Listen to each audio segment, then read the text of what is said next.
Muito bem, voltamos a falar direto da página do Jornal Visão Espírita, no YouTube e no Facebook, para mais uma gota de Espiritismo, mais uma gota do Evangelho no lar, a visita de Jesus à nossa casa. Nós vamos fazer o circuito completo, desde a oração inicial, leitura edificante, que é do livro Segue-me de Emmanuel por Chico Xavier, um trecho do Evangelho e a fluidificação da água no final, com a nossa oração final. Isso é por quê? Porque muita gente professa a fé espírita sozinho, então tem dificuldade para fazer o Evangelho no lar, outras pessoas têm dificuldade para ler em voz alta, explicar o Evangelho, então as famílias se reúnem, colocam o nosso vídeo no YouTube, no dia específico da semana e no mesmo horário, e fazem o Evangelho conosco, isso é muito bacana. Se você estiver sozinho, deixa um volume, não põe no fone não. Deixa o volume que é para a audiência que está em volta também acompanhar, tá bom? Vamos lá. Comecemos então com a nossa oração. Elevar o pensamento até Jesus, que isso significa pensar no rosto dele como nós achamos que é, tá bom? Então vamos lá. Senhor Jesus, querido mestre e amigo, Deus Pai Todo-Poderoso, benfeitores espirituais, mentores, amigos que sempre nos auxiliam, nosso guia espiritual, seu Caibar Schutel, sua equipe da Alvorada Nova, seu Bezerra de Menezes, seu Allan Kardec e seu Agostinho. Elevamos o nosso pensamento, Senhor Jesus, até o Senhor, agradecendo por tudo de bom que nos aconteceu na última semana, agradecendo também por tudo de ruim que não nos aconteceu na última semana e, claro, agradecer também por tudo de ruim que nos aconteceu na última semana, porque afinal de contas já foi, né? Já passou, já era, já está quitado, já está resolvido, já aprendemos a lição e podemos evoluir muito bem. Se não aproveitamos tanto assim, que aproveitemos o mais rapidamente possível e que essa oração nos faça pensar sobre isso. Gostaríamos de agradecer a sua presença em meio a nós, mestre querido, e aproveitar para pedir um acréscimozinho da sua misericórdia, para que o Senhor nos auxilie, não olhando as nossas imperfeições, mas a fé que anima o nosso coração, o desejo de servir e de ser útil que cada um traz no peito, para que possamos fazer o melhor possível nesse nosso Evangelho no lar, aproveitando ainda mais a sua presença. Muito obrigado desde já ao Senhor e a todos os mentores que trabalham nessa casa, nesse momento, nesse nosso Evangelho, e que assim seja. No livro Segue-me de Emmanuel por Chico Xavier, nós temos sempre um trecho do Evangelho e depois Emmanuel discorre sobre o assunto. Hoje o item que caiu aleatoriamente foi oposições. E o trecho de Jesus é de Mateus, capítulo 5, versículo 44. É o Sermão da Montanha, o sermão mais importante, né, de Jesus, vamos dizer assim, mais significativo de Jesus. E caiu um trecho que está contemplado tanto no capítulo 12 quanto no capítulo 17 do Evangelho segundo o Espiritismo, que, aliás, coincidentemente foi o trecho que nós abrimos hoje, capítulo 12, Amai os vossos inimigos, Instruções dos Espíritos, a vingança é o tema que nós vamos estudar no Evangelho, vamos ler, vamos discorrer também sobre esse assunto. E essa passagem de Jesus, em Mateus 5,44, é: Eu, porém, vos digo, amai os vossos inimigos e orai pelos que vos perseguem. O trecho completo é: amai os vossos inimigos, fazei o bem àqueles que vos odeiam e orai por aqueles que vos perseguem e vos caluniam. Quem me odeia, me persegue e me calunia. Aqui estão resumidos em todas as suas combinações os meus inimigos. E foi algo muito complicado para Jesus nessa época dizer isso, porque o Messias esperado pelo povo judeu era alguém que ia destruir o inimigo. E Jesus de repente lança isso. Kardec até fala que essas palavras do Cristo estremeceram o mundo moral das pessoas. Essas palavras estremeceram, certo, o mundo íntimo das pessoas, porque amar os inimigos era alguma coisa muito complicada, até porque na tradição judaica era amar os amigos e odiar os inimigos. Então Jesus veio e mudou tudo isso. Tá certo que nós ainda não aprendemos ainda, né? Mas dá para a gente entender. Nós vamos com o texto trazido por Júlio Olivier, se não me engano, Júlio Olivier, em Paris, 1862. Não tem muita informação de quem foi esse Júlio Olivier, mas enfim.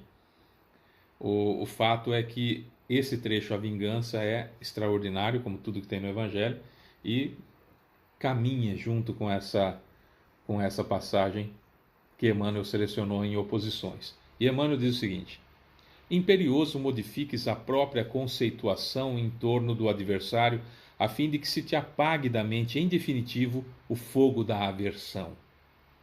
Isso porque o suposto ofensor pode ser alguém que age sob a compulsão de grave processo obsessivo. Esse ofensor pode ser alguém que se encontra sob o guante da enfermidade e por isso inabilitado a comportar-se corretamente. Pode ser alguém que experimenta deploráveis enganos e se acomoda na insensatez. Pode ser alguém que não pode enxergar a vida no ângulo em que você já observa, que eu já observo, que nós já observamos. E que nenhum de nós encontre motivos para lhe reprovar o desajuste, porquanto nós todos somos ainda suscetíveis de incorrer em falhas lamentáveis, como, por exemplo, cair sob a influência perturbadora de criaturas a quem dediquemos afeições sem o necessário equilíbrio. Nós podemos incorrer em falhas lamentáveis como iludir-nos a nosso próprio respeito quando não pratiquemos o regime salutar da autocrítica. Nós ainda somos suscetíveis de incorrer em falhas lamentáveis como entrar em calamitoso desequilíbrio por efeito de capricho momentâneo, de assumir atitudes menos felizes por deficiência de evolução à frente de companheiros em posições mais elevadas que a nossa. Resumindo, para sermos desculpados é preciso desculpar. Se eu vou pedir perdão das minhas dívidas, das minhas ofensas, preciso estar apto a fazer isso também.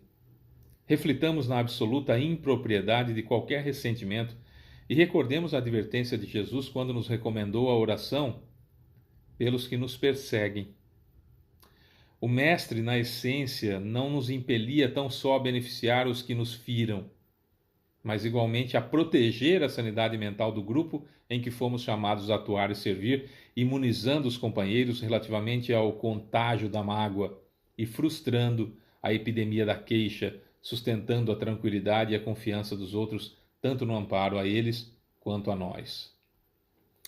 Olha, é uma situação bastante difícil, porque, veja, cada vez que nós apontamos um erro de alguém, cada vez que nós... Não estou falando aqui de interditar a defesa, que nós vamos estudar sobre isso no Evangelho daqui a pouquinho. Jesus não interdita a defesa. Ele condena a vingança, essa frase sempre foi muito nobre e muito falada no meio espírita. Jesus não interdita a defesa, ele condena a vingança, porque a vingança é premeditada. Nós temos vícios, muitos vícios.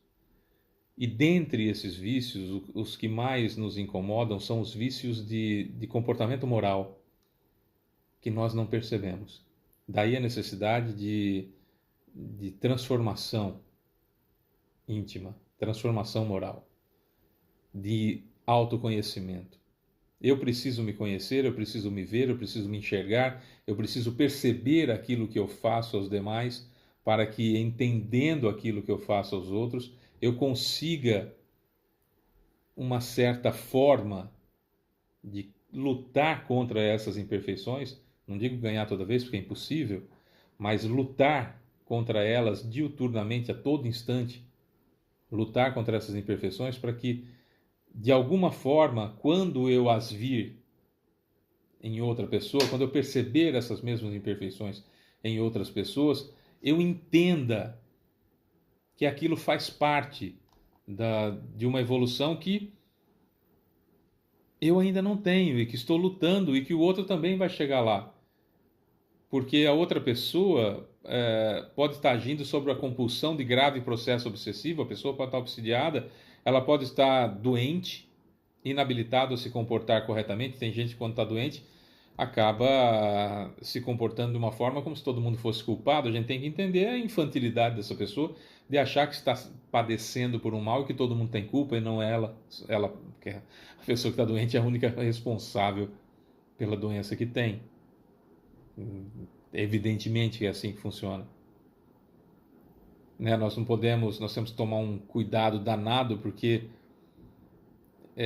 o suposto ofensor, né? Aquele que está me ofendendo, ele não pode enxergar a vida do ângulo que a gente vê. E esse é o grande ponto. Esse é o grande ponto. Nós espíritas temos que entender que seja qual for a ofensa, a tristeza que a gente recebe do outro, né? É muito triste essa coisa de ser ofendido, de magoar o nosso coração. Que essa visão estreita que a pessoa tem ainda, nós já tivemos. E que não dá para cobrar que todos tenham exatamente a mesma forma de ver que nós já aprendemos. E olha que a nossa nem é a mais perfeita ainda. Temos muito que melhorar. É um passo importante que demos. Mas tem gente que ainda não deu esse passo. A Terra está passando por um momento de transição, de provas e expiações para regeneração. Significa que muita gente está tendo as suas últimas oportunidades. Talvez nós estejamos numa dessas listas. Última oportunidade. O Fábio está tendo a última oportunidade na Terra. Se acertar, fica. Se não acertar, hasta la vista, baby. Pode ser, por que não? Não há privilégios. Não é? Ah, Fábio, mas você tem um conhecimentozinho aí, tá? Mas a quem mais foi dado, mas será cobrado também. Então, eu não sei que vantagem tem. Brincadeira. Mas qualquer um podemos cair sob a influência perturbadora de criaturas a quem dediquemos afeições sem o necessário equilíbrio. De repente, se formos pagos com ingratidão, precisamos ter isso em mente, que faz parte. Que a ingratidão é a característica daquele que ainda é pequeno. Pequeno no sentido como se fosse criança mesmo, sabe? Espiritualmente está numa fase mais infantil, que ainda não aprendeu a ser grato, que acha que todo mundo tem obrigação de fazer por ele ou por ela aquilo que ele ou ela precisa, sem passar sequer pela cabeça a necessidade de uma gratidão, mesmo que não exteriorizada, mas sincera, num obrigado que não soa como uma dor enorme que a pessoa está sentindo. Às vezes você faz uma gentileza para alguém, e eu sempre digo que a gentileza é o primeiro passo do amor, né? Às vezes a gente faz uma gentileza para alguém e a gente sente no obrigado que a pessoa está falando a dor enorme que ela está sentindo por ter que falar obrigado. Porque na cabeça dela, no íntimo dela, ela tem certeza absoluta que eu não fiz mais do que a obrigação de ser gentil com ela. Ou que você, ou que qualquer um de nós. Nesse exemplo que a gente está dando aqui, hipotético. E é um obrigado que dói. Dói na alma. Você ouve aquele obrigado assim e você vê o tanto que doeu para sair da boca da pessoa, porque ainda é infantil, que está falando obrigado, como uma criança que você está ensinando ela a falar obrigado. Ela fala, mas por que eu tenho que falar obrigado? Porque foi uma gentileza que fez para você. Não, mas não tinha que ter me dado de comer, não tinha que ter me dado de beber, não tinha que pegar as coisas, não tinha que fazer a minha vontade? Não, não tinha. Então, usando a infância física como uma metáfora, muitos de nós ainda estamos na infância espiritual. E por estarmos na infância espiritual, nos comportamos espiritualmente como crianças dessa fase física que nós estamos fazendo a comparação. E aí, diante dessa situação, nós vamos encontrar crianças birrentas, nós vamos encontrar crianças mais infantilizadas, nós vamos encontrar crianças que já conseguem ter um vocabulário extraordinário, que conseguem ter uma inteligência para resolução de problemas muito rápido, crianças que têm capacidade de burlar o sistema e que têm uma grande sagacidade para o mal, para ter a vantagem de outras pessoas. Nós vamos ver crianças que são extremamente infantilizadas, que não conseguem fazer absolutamente nada. Quer dizer, você tem uma criança de 5 anos que fala de tudo, que corre, que pega, que faz, e tem outra de 5 anos que fica olhando para o nada e fala, totalmente fragilizada. Não estou falando aqui de criação, estou só fazendo o exemplo, né? Como nós vamos encontrar espíritos que nessa infância mais adiantada, nessa infância mais atrasada, e assim sucessivamente. Como nós vamos encontrar também encarnados, ainda usando esse exemplo, adultos muito bem informados e adultos muito bem maldosos, que esses estão tendo definitivamente a última encarnação na Terra. Então, tem toda essa gama de gente por aí, né? Que a gente tem que tomar cuidado. Então, amar os inimigos significa: olha, eu tenho que fazer o bem àqueles que me odeiam, tenho que orar por aqueles que me perseguem e me caluniam, e é só. Não é estender benevolentemente o pescoço ao assassino, como está no capítulo 17 do Evangelho segundo o Espiritismo. Não é ficar lambendo também. Me odeia, o problema dele, vou fazer o melhor possível. O problema é se eu odiar alguém. Aí, como diz Divaldo Pereira Franco, exatamente essa frase, né? Se alguém me odeia, não é problema meu. O problema é se eu odeio alguém. Aí é que o problema está instalado em mim e eu preciso resolver o mais rapidamente possível, porque a outra pessoa eu não posso mudar. Às vezes a pessoa me odeia sem me conhecer. Simplesmente por olhar na minha cara e não gostar do que eu falei. Ou porque eu sou espírita, ou porque eu sou alto, ou porque eu sou baixo, ou porque eu sou loiro, ou porque eu sou moreno, ou porque eu tenho nariz grande, ou porque eu tenho nariz pequeno, ou porque eu tenho boca grande, porque eu tenho boca pequena, ou porque eu uso brinco, porque não uso brinco, porque eu uso tatuagem, porque não uso tatuagem, porque sou homossexual, porque não sou homossexual, porque sou misógino, porque não sou misógino, e assim sucessivamente. Né? No capítulo 12 do Evangelho segundo o Espiritismo, Amai os vossos inimigos, nós vamos encontrar no começo das instruções dos Espíritos um texto assinado por Júlio Olivier, em Paris, 1862, que fala sobre a vingança, e nós vamos então ler. A vingança, diz Júlio, a vingança é um dos últimos remanescentes dos costumes bárbaros que tendem a desaparecer dentre os homens. É como o duelo, um dos derradeiros vestígios dos hábitos selvagens sob cujos guantes se debatia a humanidade no começo da era cristã, razão porque a vingança constitui indício certo do estado de atraso dos homens que a ela se dão e dos espíritos que ainda as inspirem. Portanto, meus amigos, nunca esse sentimento deve fazer vibrar o coração de quem quer que se diga e proclame espírita. Espírita, portanto, não pode deixar, vai vir no coração, porque nós não somos perfeitos ainda. Vai vir o desejo de vingança, a gente precisa combater. Aliás, como eu dizia dos primeiros passos, Emmanuel nos dá 2 primeiros passos da caridade e do amor, e Divaldo Pereira Franco nos dá o do perdão. Então, Emmanuel diz, o primeiro passo da caridade é a cortesia, o primeiro passo do amor é a gentileza. E como diz Divaldo Pereira Franco, o primeiro passo do perdão é não revidar, não se vingar. Então, portanto, meus amigos, nunca esse sentimento deve fazer vibrar o coração de quem quer que se diga e proclame espírita. Vingar-se é, bem o sabeis, tão contrário àquela prescrição do Cristo: perdoai aos vossos inimigos, que aquele que se nega a perdoar não somente não é espírita, como também não é cristão. A vingança é uma inspiração tanto mais funesta, quanto tem por companheiras assíduas a falsidade e a baixeza. Com efeito, aquele que se entrega a essa fatal e cega paixão quase nunca se vinga a céu aberto. Quando é ele o mais forte, cai qual fera sobre o outro, a quem chama seu inimigo, desde que a presença desse inimigo lhe inflame a paixão, a cólera, o ódio. Porém, as mais das vezes assume aparências hipócritas, ocultando nas profundezas do coração os maus sentimentos que os animam. Toma caminhos escusos, segue na sombra o inimigo, que de nada desconfia e espera o momento azado para, sem perigo, feri-lo. Esconde-se, é covarde ainda por cima quem se vinga, né? Esconde-se do outro, espreitando-o de contínuo, prepara-lhe odiosas armadilhas e, em sendo propícia a ocasião, derrama-lhe no corpo o veneno. Quando seu ódio não chega a tais extremos, ataca-o então na honra e nas afeições. Não recua diante da calúnia e suas pérfidas insinuações, habilmente espalhadas a todos os ventos, se vão avolumando pelo caminho. Eu conheci um sujeito, inclusive, que ele tinha uma habilidade muito grande em caluniar as pessoas e via todo mundo como inimigo.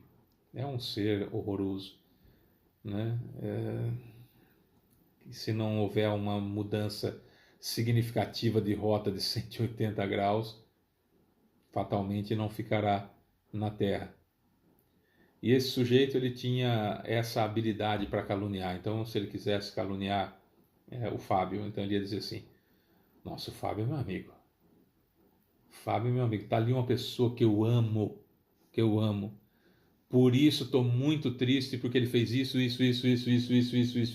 E aí criava uma quantidade gigantesca de calúnias se passando pelo maior dos benfeitores, como se gostasse daquela pessoa. E os outros levavam adiante essa informação, primeiro porque não tem filtro e também tem tendência à calúnia. E segundo porque confiavam porque ele estava falando de alguém que ele gostava. Esse ser do mal tinha essa covardia da vingança cara a cara. Então ele era ardiloso nesse sentido para matar a outra pessoa em sua honra, matar a outra pessoa em sua esperança, matar a outra pessoa, o nome da outra pessoa, que é tão ou mais grave quanto matar o corpo da outra pessoa, não é?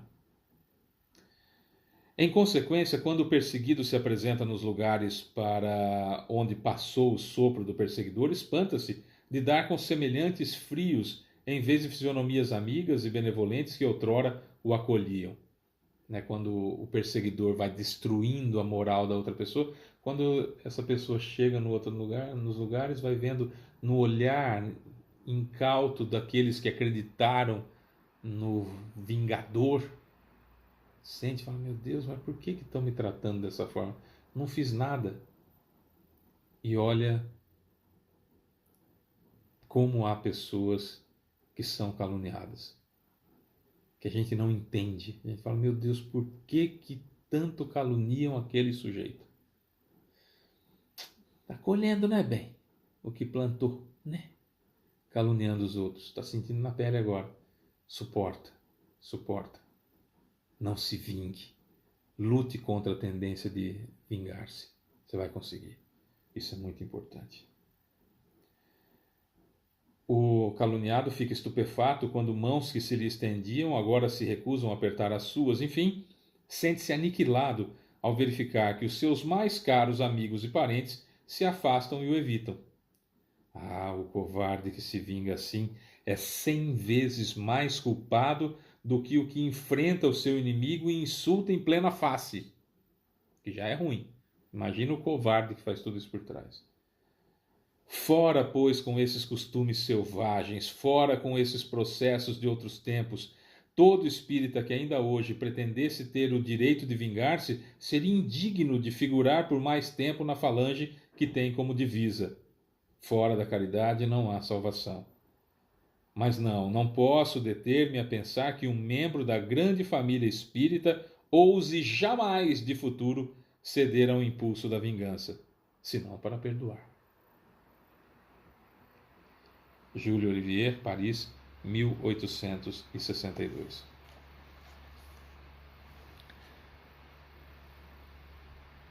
Sabe uma coisa que a gente se vinga sem perceber, e eu não posso deixar de falar isso?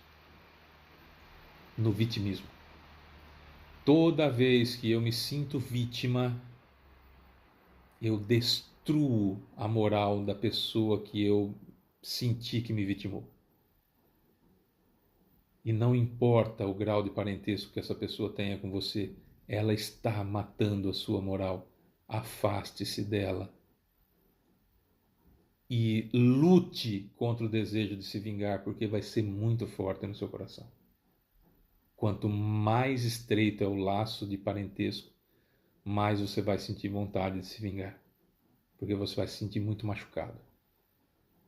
Porque a pessoa que mata a sua moral não volta ressuscitando a sua moral depois. Vamos dar um exemplo simples.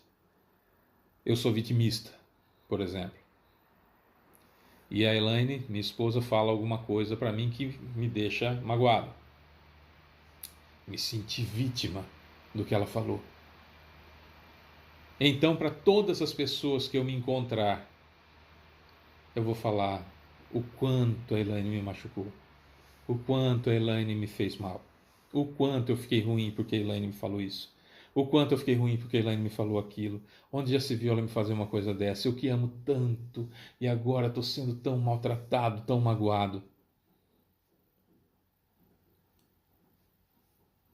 Alguns dias depois, Elaine e eu vamos conversar sobre o ocorrido e ela, por exemplo, fala: Olha, eu não tive a intenção de te ferir.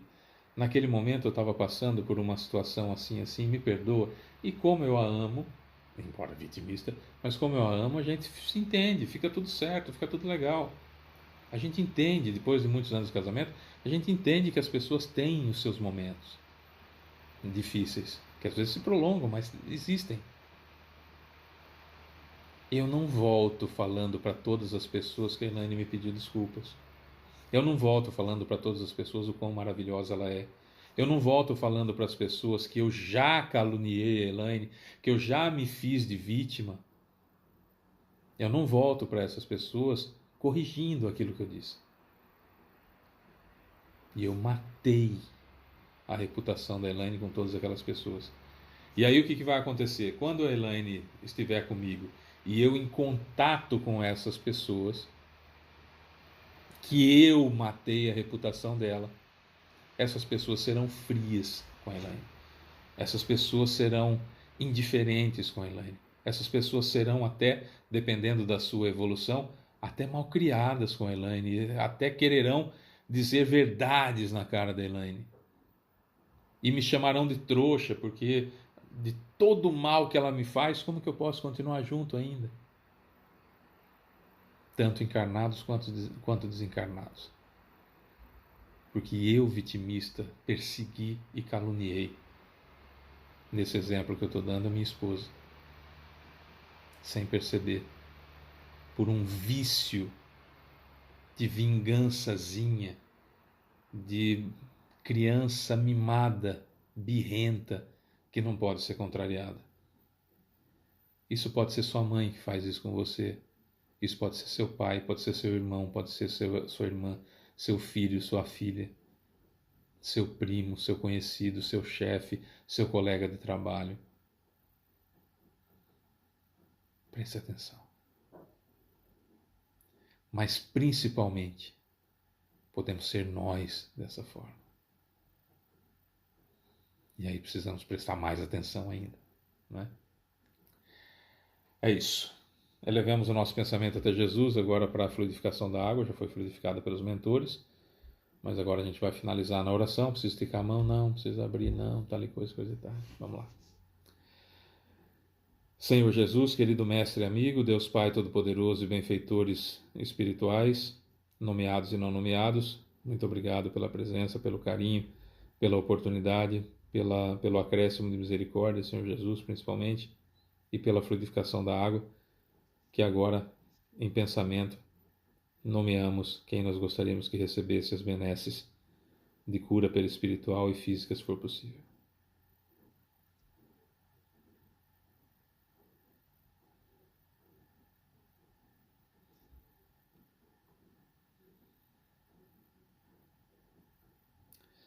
É isso, Senhor. Muito obrigado, de coração.